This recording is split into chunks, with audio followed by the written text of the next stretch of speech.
What is wokeness? Does it even exist? Is this just a fictional boogeyman existing only in the minds of Republicans due to their natural bigotry?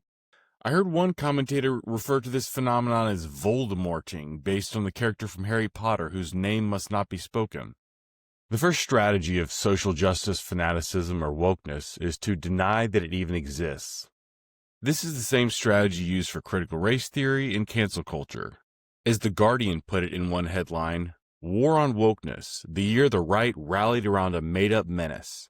But The Guardian has several examples of promoting wokeness, like keeping your classroom woke. There's also references to woke Barbie and woke Monopoly, and they simultaneously deny that it's a real thing.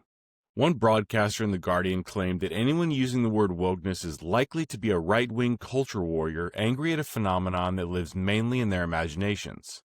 In an article for Spiked titled "Woke is Not a Right-Wing Myth," Patrick West quotes Joanna Williams from her book How Woke Won.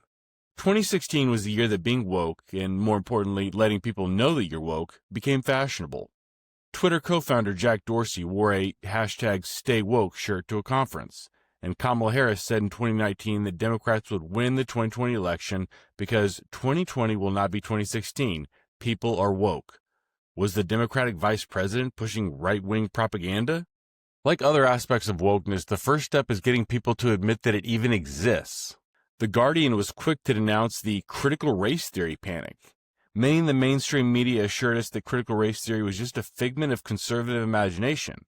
Kimberly Crenshaw claimed that the backlash against her work was simply the result of bigots who were angry about racial progress. Time magazine ran a headline that read, "Cancel culture is not real." This is another pay no attention to the wizard behind the curtain type of headline. Pay no attention to that man behind the curtain. Sarah Hagee says the term is merely a catch-all for when people in power face consequences for their actions or receive any type of criticism, something they're not used to. She also says it's merely a way for conservatives to mask their bigotry. Hagee says this new culture has finally empowered marginalized people like herself to defend against racism, sexism, and bigoted behavior.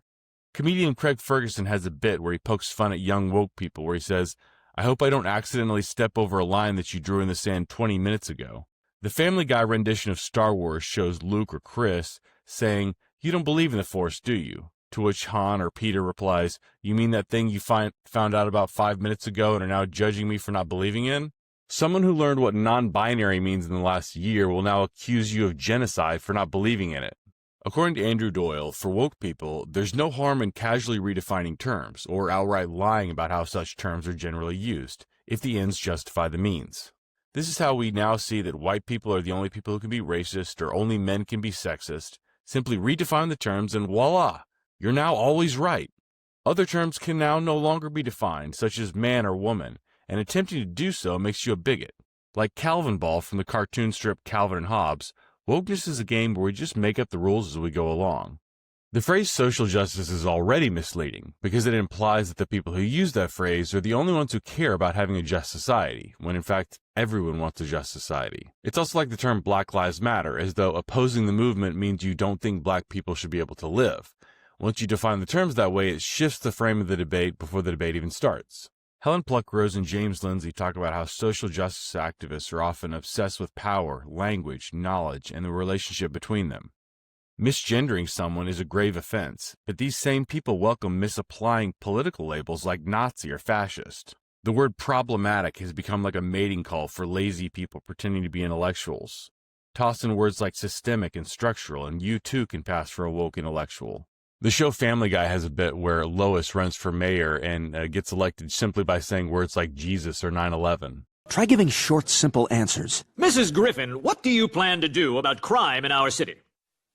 A lot. This type of simplicity is actually very true in the woke left today. You can just say words like problematic or systemic, and it's like waving a magic wand as though whatever issue you're discussing was just never there. Likewise, if someone describes something as diverse, there's no point in opposing it because, by definition, it's a good thing. When social justice activists say they want to have difficult conversations, I couldn't agree more. But if you start that conversation by saying that all white people are racist, all men are sexist, or anyone who believes in biological sex is guilty of genocide, you've effectively ended the conversation before it even begins. I would have loved to learn more about multiculturalism in grad school, but For as much as they talk about diversity, all I really got was a primer on radical left-wing politics.